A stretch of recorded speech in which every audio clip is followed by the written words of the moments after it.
ایران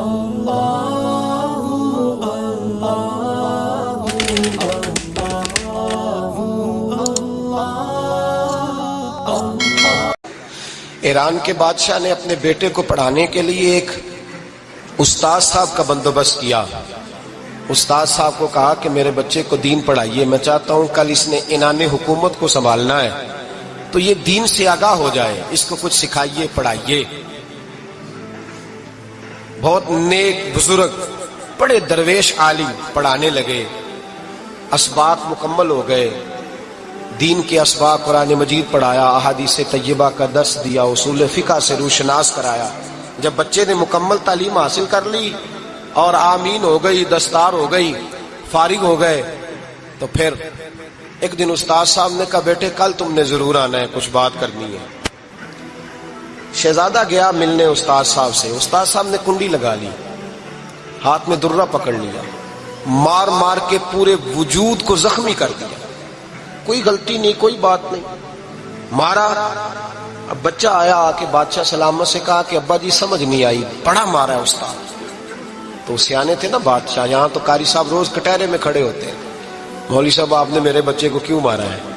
آپ 8,000 کے مولوی ہیں، میرا کئی کروڑ کا بچہ ہے، سویرے بدل لیں گے، خبردار آپ نے بچے کو ہاتھ لگایا، اپنی حیثیت میں رہے معاذ۔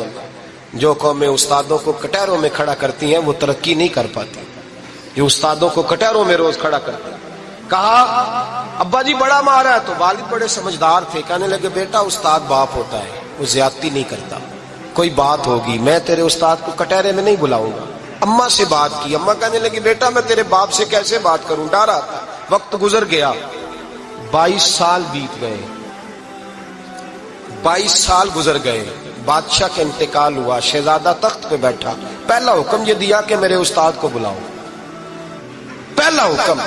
استاد جی بوڑھے ہو گئے تھے، چھڑی کے اوپر ٹیک لگا کے آئے اور بھویں سفید ہو کے جھک گئی تھیں، یوں آنکھ کھول کے بڑی مشکل سے دیکھا، کہنے لگے شہزادے حکم ہو۔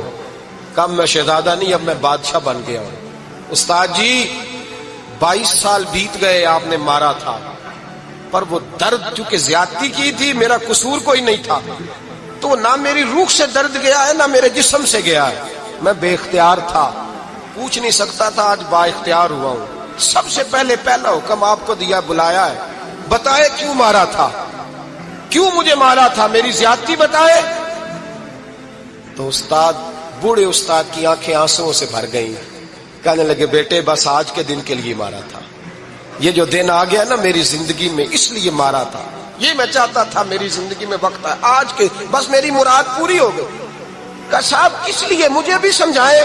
آپ فرمانے لگے کتنی دیر ہو گئی تجھے مار کھائے ہوئے، کتنا زمانہ بیت گیا؟ کہنے لگا 22 سال۔ فرمایا زخم بھولے تو نہیں، درد ختم تو نہیں ہوئی، تمہیں بات ایک منٹ کے لیے بھی تمہارے حافظے سے محو تو نہیں ہوئی؟ کہا استاد جی روز رات کو یاد آتی، روز خیال آتا تھا۔ استاد کہنے لگے بھائی تو بے اختیار تھا، پوچھ نہیں سکا، 22 سال تجھے یاد رہا، مجھے پتا تھا تو ایک دن حکمران بنے گا، میں نے تجھے اس لیے مارا تھا کہ بیٹے یاد رکھنا، کسی پہ ظلم نہ کرنا، اگر تجھے 22 سال تک یاد رہا ہے تو جس پر تو ظلم کرے گا اسے بھی قیامت تک یاد رہے گا، اور یہ یاد رکھنا تو آج با اختیار ہوا تو تو نے مجھے بلا لیا ہے، قیامت کے دن غریب با اختیار ہو جائیں گے، مظلوم با اختیار ہو جائیں گے، وہ با اختیار ہوں گے للہ الواحد القہار، رب کریم کی بارگاہ کے اندر ان کا اختیار ہوگا، اکیلے اللہ کی حکمرانی ہوگی، پھر وہ بلائیں گے۔ بڑے بڑے کج کلا دنیا میں جن کی پگڑیاں اونچی تھی وہ سر جھکائے کھڑے ہوں گے، دنیا میں جو ڈکٹیٹر بنتے تھے ان کی پشتیں لال ہوں گی، ان کو غدار لکھا جائے گا، قیامت تک نہیں بھولے گا۔ ظلم کرنا تو سوچ سمجھ کے کرنا، اتنا کرنا جتنا تم سہ سکتے ہو، اتنی زیادتی کرنا جتنی قیامت میں تم برداشت کر سکتے ہو۔ میرے نبی کریم صلی اللہ علیہ وسلم نے فرمایا ظلم سے بچو، یہ قیامت کے اندھیروں میں سے ایک اندھیرا ہوگا۔ زندگی میں زیادتی نہ کریں، اگر تھوڑی دیر کے لیے کوئی چیز برداشت کر جائیں گے تو وہ فائدہ دے جائے گی، کچھ دیر کے لیے اگر سہ جائیں گے تو نفع مل جائے گا، سہنے کی کوشش کریں لیکن زیادتی نہ کریں، نظر کو، سوچ کو، ذہن کو پاک رکھیں، اور میرے بھائی زندگی پوری ظلم سے بچیں، زیادتی سے بچیں۔ امیر المومنین حضرت جناب سیدنا عمر فاروق رضی اللہ تعالیٰ عنہ رات گھر میں تھے تو رونے لگے، بڑی دیر تک روتے رہے۔ والدہ اٹھی تو صاحبزادے سے کہنے لگی پتہ کرو تمہارے باپ کو کیا مسئلہ ہے۔ شہزادے آئے، کہنے لگے امیر المومنین والد گرامی کیا ہوا؟ تو حضرت عمر فاروق کہنے لگے بیٹا اپنی اماں کو بلاؤ۔ والدہ آ گئیں، کیا بات ہے؟ کچھ طبیعت خراب ہے تو حکیم کا بندوبست کیا جائے۔ تو حضرت عمر کہنے لگے کچھ بھی نہیں، آج مسجد سے نکلا ہوں تو نبی پاک کے صحابہ میری تعریفیں کر رہے تھے۔ یہ حضرت فاروق اعظم کے وصال کے قریب کے دن ہے۔ تعریف تو حضرت یہ رونے کی بات ہے کہ خوش ہونے کی؟ آپ فرمانے لگے نہیں، سوچتا ہوں باہر تو میں اچھا رہا ہوں، پتہ نہیں گھر میں ہی کوئی زیادتی نہ ہو گئی ہو، پتہ نہیں تمہارے ساتھ بھی میرے معاملات ٹھیک تھے کہ نہیں، صحابہ تو تعریف کرتے ہیں، رو رہا ہوں تمہاری وجہ سے نہ الجھ جاؤں، بیوی ہی نہ کہے میرا حق ہی ادا نہیں کیا۔ یہ لفظ کہتے کہتے پہاڑ ہے یہ شخص، کیسر و کسرا کانپتے ہیں۔ حضرت عمر رو پڑے، بی بی سے کہنے لگے مجھے اللہ کی رضا کے لیے معاف نہیں کر دیتی؟ میرے اوپر بوجھ تھا امت کا، میں ساری رات مدینے کی گلیوں میں پھرتا تھا، دن سارا مسجد میں گزرتا تھا، میں تجھے وقت نہیں دے پایا، معاف نہیں کر دیتی؟ تو زوجہ کہنے لگی نہیں عمر، میں نے بھی زندگی میں اپنا کوئی سکھ چین نہیں دیکھا، کوئی چاؤ پورا نہیں کیا، میں کیسے معاف کر دوں؟ میں نہیں معاف کرتی۔ حضرت عمر زمین پہ بیٹھ گئے، رونے لگے، کہنے لگے چل معاف کر دے۔ کہنے لگی ایک وعدہ کرو، قیامت کے دن رب کریم کی بارگاہ میں میری سفارش کرو گے؟ اللہ کی بارگاہ میں عرض کرو گے کہ اللہ اچھی تھی، مجھے کپڑے دھو کے دیتی تھی، روٹی پکا کے دیتی تھی، میری عزت کی محافظ تھی؟ جناب عمر کہنے لگے تیرے ساتھ وعدہ ہے، رب اپنے فضل سے عمر کو جنت دے گا تو عمر تجھے جنت میں ساتھ لے کر کے جائے گا، تیرے ساتھ وعدہ ہے۔ میرے بھائی جن کے دلوں میں احساس تھا کہ ہم سے کوئی زیادتی نہ ہو جائے کسی جگہ، وہ تو یہاں تک معاملہ کرتے تھے، یہاں تک ان کا خیال رہتا تھا۔ عزیزو، ایک تو نظر میں حیا پیدا کریں، والدین کی بہت بڑی ذمہ داری ہے۔ لاکھوں بچے مرضی کی شادیاں کر رہے ہیں، ہزاروں گھر اجڑ رہے ہیں، یہ وہ والا زہر ہے جو ہر گھر میں تیزی سے پھیلتا چلا جا رہا ہے۔ پہلے ہم کہتے تھے کہ بچہ باہر نہ نکلے، اب کہتے ہیں اللہ کہیں موبائل لے کے تنہا نہ بیٹھ جائے، کہیں تنہا نہ بیٹھ جائے، کیا بنے گا اس کا اگر یہ گندگی اور یہ ایسا نشہ ہے جو اجاڑ کے رکھ دیتا ہے انسان کی توانائیوں کو۔ ایک تو ذہن کو، طبیعت کو پاک رکھیں، دوسرا زیادتی کبھی نہ کریں۔ یہ دو سبق اگر امت کو یاد ہو جائیں تو پھر معاشرہ بڑی تیزی سے اصلاح پذیر ہوگا۔ نہ دیکھو دنیا کیا کہتی ہے، یہ دیکھا کرو رسول اللہ کیا کہتے ہیں۔ نبی پاک چھوڑ دو ساری دنیا کے دھوکے، سارے فیشن، ساری رسومات، ساری تہمات چھوڑ دو۔ نبی پاک کی غلامی عزت ہے، حضور کی غلامی۔ یار بندہ بالکل بے عمل ہونا، بالکل تو میری طرح داڑھی رکھ کے پگڑی باندھ کے بس میں بھی چڑھ جائے تو کئی لوگ سیٹیں خالی کر دیتے ہیں، کہتے ہیں بزرگوں یہاں آ جائیں، حضرت جی یہاں آ جائیں، تو پھر عزت کس چیز کی ہوئی؟ سنت مصطفیٰ کی ہوئی نا، پھر عزت نبی پاک کی سنت کی ہوئی نا، وقار کی ہوئی نا۔ ایک صاحب، ایک بچے نے داڑھی رکھ لی تو مجھے آ کے کہنے لگے حضرت جی لوگ بڑے بڑے لقب دینے لگے ہیں۔ میں نے کہا کیا؟ کوئی کہتا ہے حضرت صاحب، کوئی کہتا ہے قاری صاحب، کوئی کہتا ہے حافظ صاحب، کوئی کہتا ہے علامہ صاحب۔ تو میں نے کہا تیری موج نہیں بن گئی؟ 4 سالوں میں حفظ ہوتا ہے، تجھے مفت کا لقب مل گیا ہے، عرص نظامی 8 سال میں ہوتا ہے، مفت کا علامہ بن گیا ہے، تجھے وقار نہیں دے دیا اللہ تعالیٰ نے؟ عزت، میرے اعلیٰ حضرت فرماتے ہیں عزت صاحب طبقات کہتے ہیں۔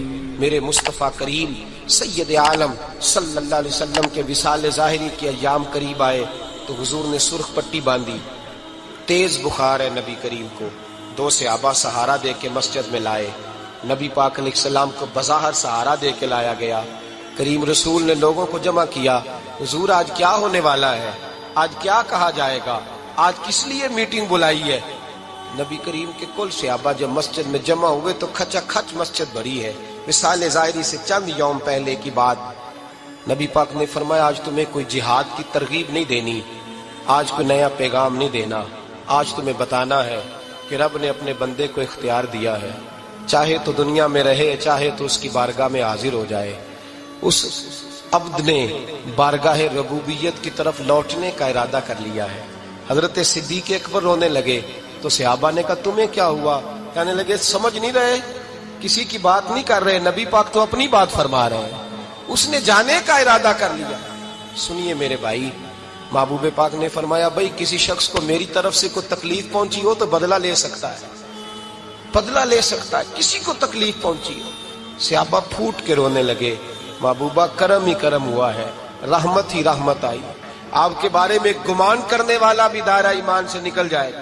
حضور آپ کیا فرما رہے ہیں؟ فرمایا نہیں بھائی اٹھو۔ پیچھے سے جناب عکاشہ بن محصن اٹھے، ہاتھ کانپتے ہیں، آگے بڑھے، کہنے لگے یا رسول اللہ، ایک جنگ کے موقع پر آپ نے درہ مارا تھا، ننگی پیٹھ پر صفیں سیدھی کراتے، بات دل میں رہ گئی ہے، میں نے بدلہ لینا ہے۔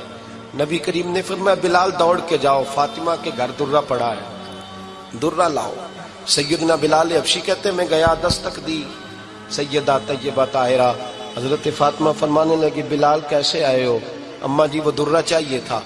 سیدہ کو تشویش ہوئی، کہنے لگے بلال نہ تو جنگ پہ جانا ہے، نہ جہاد ہے، نہ کوئی ایسا موقع ہے، حضور کی تو طبیعت مبارک بظاہر بڑی علیل ہے، درہ کیا کریں گے؟ حضرت بلال عرض کرنے لگے اماں جی ایک صحابی بدلہ لینے لگے ہیں، صاحب طبقات نے جملے لکھے ہیں، کہتے ہیں بی بی صاحبہ نے درہ بھی دیا اور امام حسن حسین کو بھی باہر نکالا۔ فرمانے لگی عکاشہ سے کہنا 100 درے مارے، ان 2 شہزادوں کے جسم پر نبی پاک کے قریب نہ جائے، میں نے 2 بچے پیدا ہی اپنے محبوب پر قربان کرنے کے لیے کیے، ان کو لے جا۔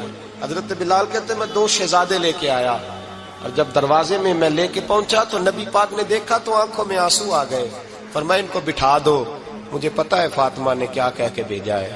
حضرت سیدنا بلال فرماتے ہیں درہ میں نے جناب عکاشہ کو دیا، حضرت عکاشہ درہ لے کے آگے جو بڑھے تو حضرت ابو بکر صدیق نے ان کے پیروں پہ ہاتھ رکھا، فرمایا عکاشہ میری طرف آ یار، مجھے مار درے، نبی پاک کے قریب نہ جا۔ مصطفیٰ کریم نے فرمایا ابو بکر تو ہٹ جا، اسے آنے دے۔ فرماتے ہیں میں چند قدم آگے گیا تو مولا علی شیر خدا نے میرے پیر پہ ہاتھ رکھا، کہنے لگے عکاشہ سوچ تو صحیح تو کیا کر رہا ہے؟ حضور نے فرمایا علی ہٹ جاؤ، میرا اور ان کا معاملہ ہے۔ جناب عکاشہ آگے بڑھ رہے، نبی کریم نے فرمایا میں اپنی امت کو درس دینا چاہتا ہوں، خبردار خبردار زندگی میں تمہارے ہاتھ سے زبان سے کسی کو تکلیف نہ پہنچنے پائے، خبردار یاد رکھنا وہ معاشرے بگڑ جاتے ہیں، وہ معاشرے تباہ کر دیے جاتے ہیں جہاں ظلم ہوتا ہے، جہاں زیادتی ہوتی ہے، جہاں لوگوں کو ستایا جاتا ہے۔ محبوب کریم کے قریب آئے حضرت عکاشہ کہ حضور میری پیٹھ ننگی تھی، آپ بھی ذرا کپڑا ہٹائیے۔ نبی کریم نے پیٹھ سے کپڑا ہٹایا، جناب عکاشہ نے درہ جو اٹھایا تو صحابہ کی چیخیں نکلی، حضرت عکاشہ نے درہ دور پھینکا، حضور کے بطن اطہر سے لپٹ گئے، چومنے لگے، کہنے لگے حضور وہ تو صفیں سیدھی کراتے لگ گیا تھا، آپ نے کہاں مارا تھا؟ یا رسول اللہ میں تو بہانہ بنا رہا تھا کہ جاتی دفعہ مجھے وجود چومنے کا موقع نصیب ہو جائے، مجھے یہ موقع نصیب ہو جائے۔ میرے حبیب نے فرمایا جس نے جنتی دیکھنا ہو میرے عکاشہ کی زیارت کر لے۔ حضرت سلمان فارسی گورنر تھے، کھانا کھا رہے تھے، دسترخوان بچھا تھا، رسول پاک صلی اللہ علیہ وسلم کا فرمان ہے روٹی کا لقمہ دسترخوان پہ گرے اٹھا کے کھا لو، اللہ تمہاری بخشش فرما دے گا۔ دسترخوان صاف ہوتا ہے، روٹی، بڑے گورنر تھے آپ، بڑے بڑے سفیر بیٹھے تھے، وزیر بیٹھے تھے، روٹی کا لقمہ گر گیا۔ آج تو لوگ فیشن میں عزت ڈھونڈتے ہیں نا، وقار ڈھونڈتے ہیں کہ میں جدید دنیا کے ساتھ مل جاؤں، میں معاذ اللہ لڑکی لڑکے اکٹھے بٹھا کے منگنی کروں تو میں ماڈرن شمار ہو جاؤں گا، میں بڑے بڑے ڈھول بجاؤں تو ماڈرن بنوں گا، میں اگر مہندی پہ سارے تماشے کر ڈالوں تو میں ماڈرن ہوں۔ دیکھو عزت کس بات میں۔ حضرت سلمان فارسی روٹی کھا رہے تھے، سفیر وزیر نہ جانے بڑے بڑے لوگ بیٹھے تھے، کھانا کھاتے کھاتے لقمہ گرا دسترخوان پہ، حضرت سلمان فارسی نے سمیٹا، منہ میں رکھا، پھر انگلی مار کے دسترخوان صاف کیا۔ ایک صحابی کان میں کہنے لگے سلمان کیا کر رہے ہو؟ کیا کر، آپ گورنر ہے، سوچئے تو صحیح، یہ لوگ کیا کہیں گے دنیا دار کے مسلمانوں کو روٹی نہیں ملتی، اٹھا اٹھا کے کھا رہے۔ کان میں بات کی، کان میں۔ حضرت سلمان فارسی کان میں جواب دے سکتے تھے، کہہ سکتے تھے نہیں ایسے ہی کرنا ہے، انہوں نے کان میں بات کی، لیکن جناب سلمان فارسی اعلیٰ الاعلان بولے، کہنے لگے ان 4 5 6 دنیا داروں کے لیے میں اپنے نبی کا طریقہ چھوڑ دوں، اپنے رسول کی سنت چھوڑ دوں؟ یہ 4 5 دنیا دار دنیا کی طرف دیکھ کے میں مصطفیٰ سے منہ موڑ لوں؟ پھر جوش جذبات میں سر سے پگڑی اتار دی، رونے لگے۔ آپ فرمانے لگے میں مدینے کے بازاروں میں